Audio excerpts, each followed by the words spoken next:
अस्सलामुअलैकुम everyone, welcome to my channel doctor HS.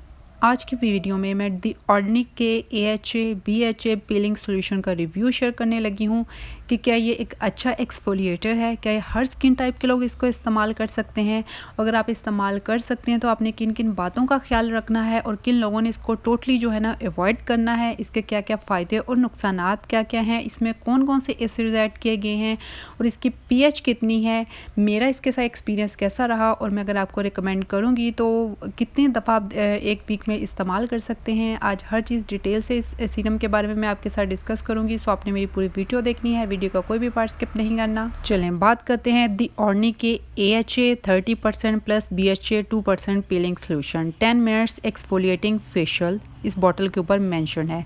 अब आप खुद देख लें कि इसमें AHA और BHA की कंसंट्रेशन उन्होंने ऑलरेडी मेंशन की हुई है 30% और 2%।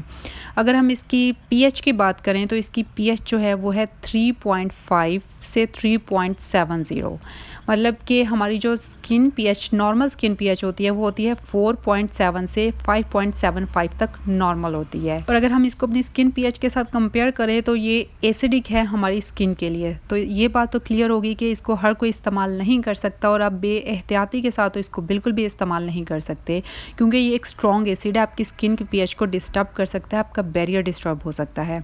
अब ये क्लेम क्या करते हैं, ये क्लेम करते हैं कि ये आपकी स्किन की मल्टीपल लेयर्स को एक्सफोलिएट करता है, जिसकी वजह से आपकी स्किन ब्राइट होती है, उसकी जो इवन टोन है वो अपीयरेंस बेहतर हो जाती है। उसके अलावा इसमें ऐसे डेरिवेटिव्स ऐड किए गए हैं जो इसकी इरिटेशन को कम करते हैं।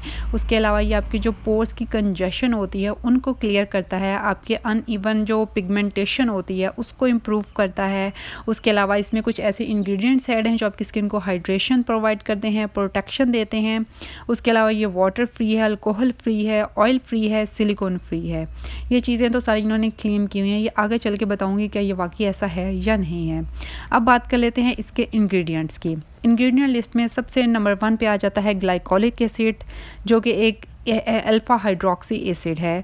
उसके बाद इसमें जो है वो लैक्टिक एसिड है। मैं मेजर इंग्रेडिएंट्स आपके साथ डिस्कस करूँगी। दूसरे नंबर पे लैक्टिक एसिड आ जाता है, वो भी एक अल्फ़ा हाइड्रोक्सी एसिड है।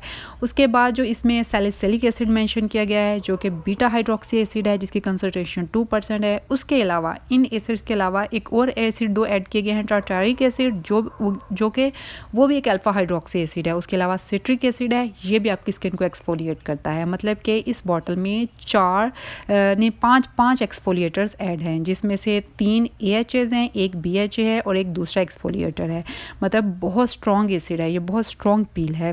उसके बाद इसमें जो है वो एलोवेरा जूस ऐड किया गया है, ग्लिसरीन है, पेंथिनॉल है, सोडियम हाइलोनेट है, मतलब हाइलोनिक एसिड भी ऐड किया गया है।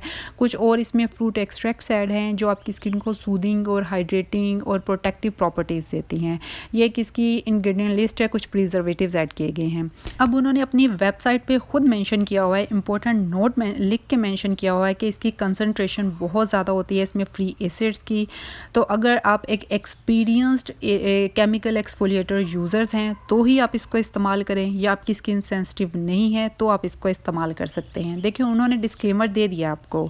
इस्तेमाल कैसे करना है उस तरीके से पहले मैं ये बता दूँ कि ये सेंसिटिव स्किन वालों के लिए बिल्कुल नहीं है। अगर आप बिगनर्स हैं, आपने कभी कोई एक्टिव इस्तेमाल अपनी स्किन पे नहीं किया, आपने कोई कभी केमिकल एक्सफोलिएटर नहीं इस्तेमाल किया, तो आपने बिल्कुल इस चीज़ से दूर रहना है। उसके अलावा अगर आपकी स्किन एक्स्ट्रा ड्राई है तो भी आपने इसको अवॉइड करना है। आपकी स्किन पे कोई बैरियर डैमेज हो चुका है, कोई और एक्टिव एक्नी है, कोई चीज़ें चल रही हैं, तो भी आपने इसको अवॉइड करना है, क्योंकि ये बहुत स्ट्रॉन्ग एसिड है, ये हर एक के लिए नहीं है। अगर तो आप वाकई ही एक्सफोलिएटर्स यूज़ करते आ रहे हैं, आपकी स्किन जो है ना वो उनके लिए यूज़ टू हो चुकी है, या आपकी स्किन बहुत ज़्यादा ऑयली है और सेंसिटिव नहीं है, तो आप इसको इस्तेमाल कर सकते हैं। अब अगर इसके उनके भी इस्तेमाल करने के लिए ना कुछ प्रिकॉशंस हैं। सबसे पहले आपने अपने फेस को अच्छी तरह डबल क्लींस कर लेना है, साफ़ होना चाहिए। उसके बाद अगर आप इसको फर्स्ट टाइम इस्तेमाल कर रहे हैं तो आपने इसको अपने फेस पे एक मास्क की तरह अप्लाई करना है। आई एरिया को और जो आपके लिप एरिया है उसको अवॉइड करना है। आपने इसको मास्क की तरह अप्लाई करना है और उसके बाद अप्लाई करने के बाद आपने 2 मिनट के अंदर आपने टाइमर लगा के इसको जो है ना अप्लाई करना है। 2 मिनट के बाद आपने फ़ौरन अपने फेस को नॉर्मल वाटर से जो है ना वो वॉश कर लेना है, अपना मुंह धो लेना है। उसके बाद अपने फेस को ड्राई करके किसी अच्छे बेसिक मॉइस्चराइज़र से इसे लॉक कर लेना है। 1 से 2 दफ़ा आपने इसको सिर्फ 2 मिनट के लिए अपने फेस के ऊपर अप्लाई करना है, इससे ज़्यादा 1 सेकंड ऊपर नहीं। जब आपने 1 से 2 दफ़ा इसको इस्तेमाल कर लिया, नेक्स्ट टाइम आप इसको जो है ना इसी तरह आप इसको 2 मिनट से इसका जो ड्यूरेशन है वो 5 मिनट कर सकते हैं। 5 मिनट, उसके बाद 2-3 दफ़ा इस तरह अप्लाई करें, उसके बाद आप 7 मिनट और मैक्सिमम आप जो है ना वो 10 मिनट तक जा सकते हैं। उससे ज़्यादा आपने अप्लाई नहीं करना, क्योंकि ये ऐसी चीज़ नहीं है कि आप इसको जितनी देर अपनी स्किन पे छोड़ेंगे तो शायद उतना इसका फ़ायदा ज़्यादा मिलेगा, ऐसा नहीं है। आप इसको जितनी देर ज़्यादा अपनी स्किन के ऊपर रखेंगे उतना डबल नुकसान भी हो सकता है। तो अगर तो आपकी स्किन सेंसिटिव है तो आपने नहीं करना, बिगनर्स हैं नहीं करना, फर्स्ट टाइम इस्तेमाल कर रहे हैं तो जस्ट 2 मिनट्स के लिए अप्लाई करना है। ये हर एक के लिए प्रोडक्ट नहीं है, देखा देखी हर एक इस्तेमाल ना करें। और सबसे इम्पोर्टेंट पॉइंट कि आपने इस प्रोडक्ट को इस्तेमाल करने से पहले पैच टेस्ट ज़रूर करना है, ज़रूर करना है।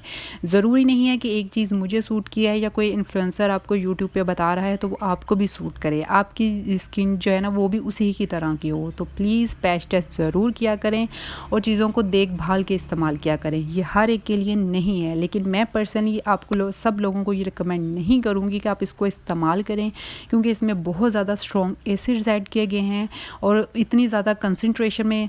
तो भाई इतनी कोई इमरजेंसी नहीं है कि हम इतने एसिड्स एकदम अपने फेस के ऊपर लगा लें। आप अपनी स्किन टाइप के अकॉर्डिंग एक एसिड लें, ग्लाइकोलिक एसिड, लैक्टिक, मेंडेलिक या सैलिसिलिक एसिड। अपनी स्किन कंसर्न और स्किन टाइप के अकॉर्डिंग एक एसिड्स लें, ठीक है। उसको इस्तेमाल करें, 2-3 महीने इस्तेमाल करें, फिर आप इस पे शिफ्ट कर सकते हैं।